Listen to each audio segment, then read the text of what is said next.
Premium SUVs are flying out of showrooms right now, and as usual, it's the big three German brands that are dominating the market. Mercedes has no fewer than 7 SUVs in its range, while BMW and Audi aren't far behind. This is the latest niche-filling SUV to arrive, the new BMW X2, and we're out in Lisbon to try it behind the wheel for the first time. As the name suggests, the X2 fills the gap between the X1 and X3 in BMW's lineup. However, it's actually a bit smaller than the X1, with shorter overhangs and a lower roofline designed to give it a sportier, less upright appearance. BMW says it is targeted at young lifestyle buyers who care more about style than practicality, and name-checks rivals such as the Mercedes GLA. Whether you find it attractive or just distinctive is down to personal taste, but there's no denying the X2's shapely design stands out more than its SUV siblings. Bright paint choices such as this galvanic gold help too, while this M Sport X model gets 19-inch wheels, grey detailing and 10mm lopped off the ride heights. The interior is typical BMW, with suitably premium materials, really well integrated technology and an attractive design. One thing to note is that the driving position is quite low down to the ground, so those who like a sporty feel would prefer this to a BMW X1, but it doesn't mean you can lord it over other motorists like other SUVs.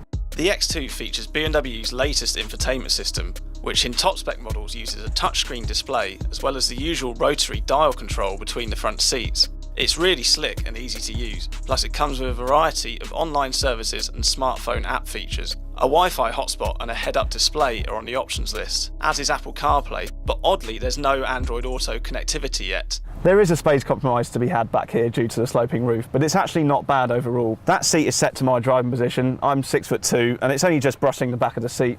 Headroom is not too bad either. I'm only just brushing the roof.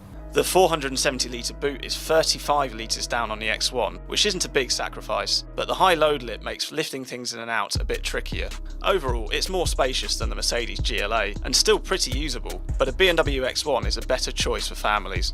The X2 shares its platform with the X1, but BMW has stiffened up the chassis and the body to make it sharper to drive. A lower centre of gravity helps too, and in the bends it feels far more like a driver-focused hatchback than a tall SUV. There's tons of grip, particularly when the all-wheel drive system is fitted, but the trade-off is a firm ride. With the bigger wheels fitted as we have here, things can get a bit unsettled around town. Road noise is also quite noticeable. The X2's engine range is simple at launch, with just the 188 brake horsepower 2-litre diesel offered to UK buyers at first. Later on, a smaller diesel and both 3 and 4-cylinder petrol options will be added.